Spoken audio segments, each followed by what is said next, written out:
महोदय, सन 2025 विधानसभा विधेयक क्रमांक 4 महाराष्ट्र दारूबंदी सुधारणा विधेयक 2025 विचारात घेण्यात यावे असं मी आपल्या अनुमतीने प्रस्ताव मांडतो। अध्यक्ष महाराज, समाजामध्ये सार्वजनिक जागांवर दारू पिऊन त्यांच्या अश्लील कृतीमुळे कायदा व सुव्यवस्था बिघडताना मोठ्या प्रमाणावर दिसते आहे। महिला वर्गामध्ये सुद्धा असुरक्षिततेचं व असंतोषाचं वातावरण आहे। धार्मिक स्थानावर, पवित्र स्थानावर, सार्वजनिक स्थानावर छत्रपती शिवाजी महाराजांच्या पावन स्पर्शाने ज्या मातीचा कण आणि कण सोन्यापेक्षा किमती झाल्या, अशा गड किल्ल्यांवर सुद्धा दारू पिऊन सार्वजनिक जागेवर अश्लीलता निर्माण करणारे अध्यक्ष महाराज प्रकार वाढत आहे। आणि या प्रकारच्या मागे ही हिम्मत का होते आहे याची जेव्हा कारण आपण जाणून घेतो, तेव्हा सार्वजनिक स्थानावर दारू पिल्यानंतर होणाऱ्या शिक्षेमध्ये असणाऱ्या तरतुदीमध्ये मोठी वाढ करणं आवश्यक आहे। दारू प्यायची की पिऊ नये हा त्या व्यक्तीचा व्यक्तिगत, अध्यक्ष महाराज, हा व्यक्तिगत प्रश्न आहे। मी मुंबईतच एका दारू दुकानाचं नाव वाचलं, संस्कार देशी दारूचे दुकान। तर ठीक आहे, नाव जरी संस्कार असेल तरी त्यांनी देशी दारू प्यायची तर संस्कार म्हणून आपल्या घरी पिऊन त्याचा आस्वाद घ्यायला आपला कायदा मंजुरी देतो। मी आता परवा प्रेमसंसकडे जात होतो, तिथं असणारं एका वाईन शॉपचं नाव आहे मोक्ष विदेशी वाईन शॉप। काही अडचण नाही, कोणाला पिऊन मोक्षाचा मार्ग सापडत असेल तर आमचं काही आक्षेप असण्याचं कारण नाही। पण अध्यक्ष महाराज, महाराष्ट्राची अर्थव्यवस्था फक्त दारूवर उभी आहे हा मात्र समज सार्वजनिक स्थानावर दारू पिऊन धिंगाणा घालणाऱ्यांनी करू नये। हे खरं आहे की महाराष्ट्रात 1,25,000 कोटीची दारू ही पिल्या जाते। म्हणजे साधारणतः विकासासाठी जेवढा पैसा नसेल त्यापेक्षा जास्त हे अध्यक्ष महाराज दारू पिल्या जाते। आणि 32,575 कोटी यावर्षीचा आपण साधारणतः उत्पादन शुल्कामधून महसूल हा आपल्या अर्थसंकल्पामध्ये गृहीत धरला आहे। पण अध्यक्ष महाराज, हे जरी खरं असलं की महाराष्ट्राच्या उत्पन्नाच्या साधनापैकी दारू हे महत्वाचं साधन आहे, हे आपण समजून घेत असलो तरी एक जबाबदारी आपल्यावर आहे। अध्यक्ष महाराज, या सर्व बातम्या काय? मुलींच्या वसतिगृहात दारुडे शिरले, प्रशासन सुस्त। आपण एक महिला आहात, आमच्या लाडक्या बहिणीपैकी एक आहात। अध्यक्ष महाराज, दारू पिऊन धिंगाणा घालणाऱ्या युवतीसह 6 जणांवर सार्वजनिक जागेवरचा गुन्हा। वाहतूक म्हणजे गाडी अल्पवयीन दारूच्या नशेत भरधाव 4 चाकीने धडक देऊन दोघांचा जीव घेतला गेला, अशा हजारो प्रकरण आहे। रुग्णालयात पेशंटला दारू पाजून त्या ठिकाणच्या कर्मचाऱ्यांनी धिंगाणा घातला।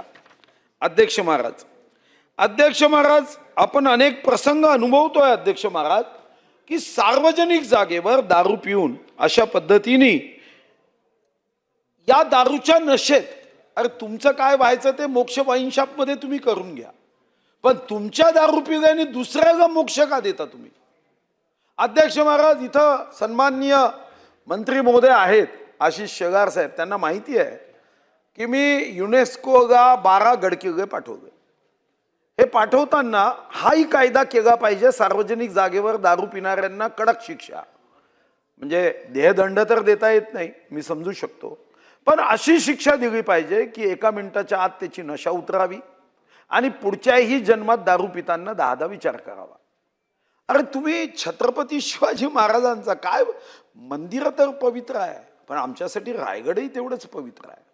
त्या रायगडच्या हवेमध्ये जी शक्ती आहे, ऊर्जा आहे, हे इंग्रजांना समजलं, ते आम्हाला समजलं नाही का?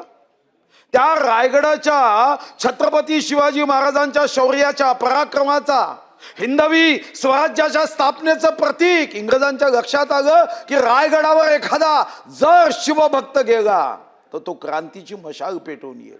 आणि म्हणून त्यांनी काय केलं अध्यक्ष महाराज, इंग्रजांनी 65 वर्ष 1818 मध्ये रायगड जेव्हा जिंकला 1883 पर्यंत रायगडावर बंदी घातली. कारण त्यांना जाणीव होती की रायगडाच्या कणाकणाची, मातीच्या कणाकणाची किंमत जगाच्या कोणत्याही धातूपेक्षा महाग आहे. कारण इथं छत्रपती शिवाजी महाराजांचा परिस स्पर्श लागला.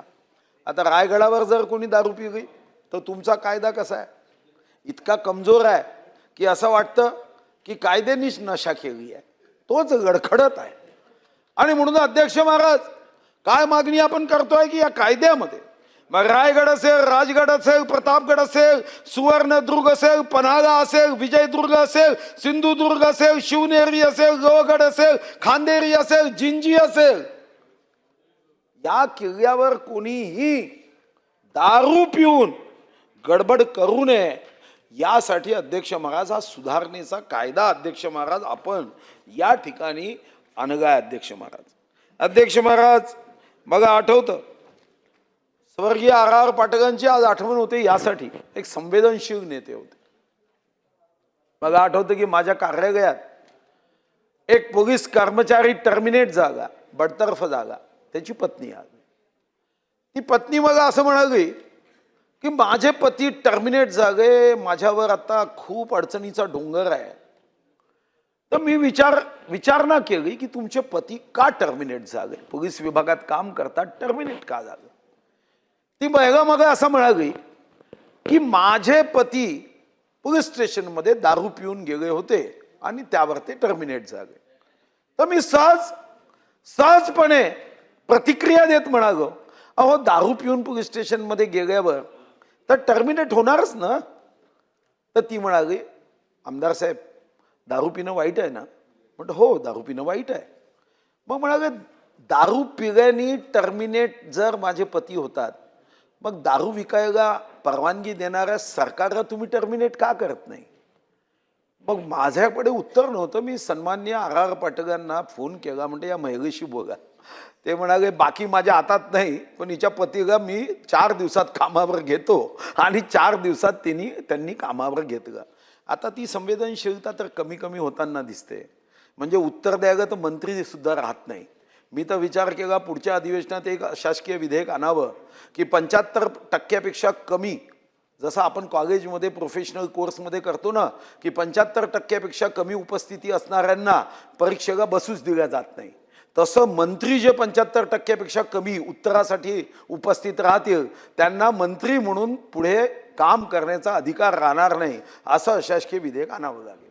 कारण उत्तरासाठी राहणार नाही. आपण विधानसभा अधिवेशन घेतोय, उत्तरासाठी राहणार नाही, हे मात्र अध्यक्ष महाराज अतिशय आपल्यासाठी आणि लोकशाहीसाठी सुद्धा घातक आहे. 1 मिनिटाचा आपण 70,000 रुपये खर्च करतो असं एकदा उपाध्यक्ष महोदयांनी आपल्या उत्तरात सांगितलं की 1 मिनिटाचा विधिमंडळाचा खर्च 70,000 रुपये. मग यासाठी उत्तरच द्यायचं नाही, म्हणजे आम्हाला काही तोंडखुरी आहे म्हणून आम्ही बोलायला उभे आहो असा गैरसमज काही मंत्री महोदयांनी केला की काय अध्यक्ष महाराज, हे मला आपल्यासमोर दुःखाने व्यक्त करावं लागतं. अमेरिकेसारखा देश, आपण भारतीय संस्कृतीला महान म्हणतो अध्यक्ष महाराज. आपण म्हणतो की भारतीय संस्कृती, भारत हा महामानवांचा देश आहे, एक वैचारिक व्यासपीठ आहे. पण अध्यक्ष महाराज अमेरिकेमध्ये सुद्धा सार्वजनिक जागेवर दारू पिता येत नाही. तिथं ओपन कंटेनर कायदा आहे की ज्या संदर्भामध्ये अमेरिकेत सार्वजनिक जागेवर जर दारू पिऊन मस्ती केली तर त्या मस्ती करणाऱ्याची दारू उतरवल्या जाते. पण अध्यक्ष महाराज आपल्याकडे दुर्दैवानी खरं तर दारू पिणाऱ्याचा प्रवास दानवापर्यंत होतो, दूध पिणाऱ्यांचा देवापर्यंत होतो. पण दुर्दैवानी दारू विकणारा कुठेही जात नाही, त्याच्या दुकानात लोक जातात आणि दूध विकणारा मात्र दरदर फिरावे लागतात. आणि आम्ही सुद्धा पुरवणी मागण्यांमध्ये कितीही पैशाची अडचण असली तरी वाईनसाठी त्याच्या प्रोत्साहनाला 32 कोटी हे आम्ही तिथं दिले. कारण आमच्या पुरवणी मागण्यांमध्ये आम्ही ठरवलंच आहे की वाईन जिंदगी फाईन, आणि म्हणून आपण त्या दृष्टीने वाईनला सुद्धा पुरवणी मागण्यांमध्ये पैसे दिले आहे. माझी या बिलाच्या माध्यमातून 85(1) सेक्शन महाराष्ट्र प्रोहिबिशन ऍक्ट मध्ये अध्यक्ष महाराज कडक कायदे करण्याची मागणी आहे की या संदर्भामध्ये कमीत कमी गडकिल्ले असेल, सार्वजनिक जागा असेल, लोकशाहीचं मंदिर असणारं विधान भवन असेल, विधान भवनाचं परिसर असेल, शाळा असेल, कॉलेज असतील, या ठिकाणी जर कोणी दारू पिऊन आढळला तर अध्यक्ष महाराज त्याला कडक अशी शिक्षा ही दिली पाहिजे। आणि यासोबतच मी आपल्याला एक अध्यक्ष महाराज करता आपण अध्यक्ष पदावर बसलात, लाडक्या बहिणींचा महाराष्ट्र आहे, या ठिकाणी 11 मार्च 2025ला एक लक्षवेधी सन्माननीय सदस्य महेश दादा गांडगे आमचे सदस्य बसले होते, आता त्यांनी मांडली होती। या लक्षवेधीमध्ये अध्यक्ष महाराज खरं तर आम्हाला उत्तर दिलं 11 मार्च 2025 13:40 की एखाद्या दुकानाच्या संदर्भात त्या महिलांचा आक्षेप असेल तर त्या ठिकाणी झालेल्या मतदानापैकी 75% मतदान झालेल्या मतदानापैकी जर आडव्या बाटलीच्या बाजूनी असेल तर आम्ही ते दुकान बंद करू। हे आश्वासन 11 मार्च 2025 आहे। आता आपण जुलैमध्ये आहोत, आजही 11 तारीख आहे, तर हे 4 महिने झाले। म्हणजे आता कासवानी सुद्धा मंत्रालयात जाऊन फाईलकडे पाहून म्हणायचं की रिश्ते में ये फाईल मेरी बाप लगती है। 4 महिने झाले। ओ विधानसभेतलं आश्वासन आहे, या महापुरुषांच्या साक्षीने दिलेलं आश्वासन आहे का? आपल्याला काही राहिलीच नाही का? अध्यक्ष महाराज मी हे आश्वासन तुम्हाला पाठवतो, ठीक आहे? कमीत कमी मंत्री महोदयांनी उत्तर द्यावं की या पवित्र सभागृहामध्ये आश्वासन दिल्यानंतर त्या आश्वासनाची पूर्तता जर होत नसेल अध्यक्ष महाराज, तर भविष्यामध्ये जेव्हा नवीन पिढी हे कामकाज जेव्हा बघेल तेव्हा त्यांना असं वाटेल की हे सभागृह सत्यावर आधारित उत्तर देण्यासाठी नसून टाइमपास करणारं हे सभागृह आहे। आणि या संदर्भामध्ये मग अधिकाऱ्यांचं ब्रीफिंग हे असं असता कामा नये। ते मी कधीतरी गाणं ऐकलं होतं, जितनी चाबी भरी रामने उतना चले खिलौना।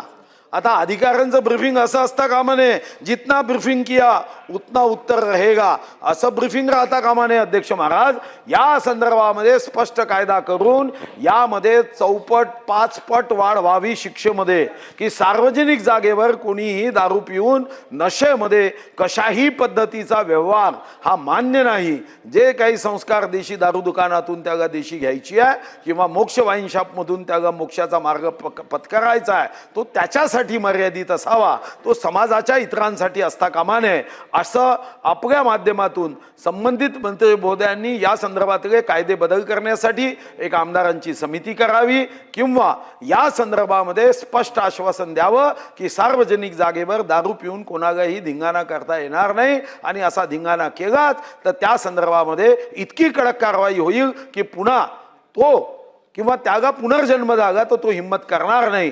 या दृष्टीने कायदे करावे अशी या विधेयकातून मी अध्यक्ष महाराज मागणी करतोय।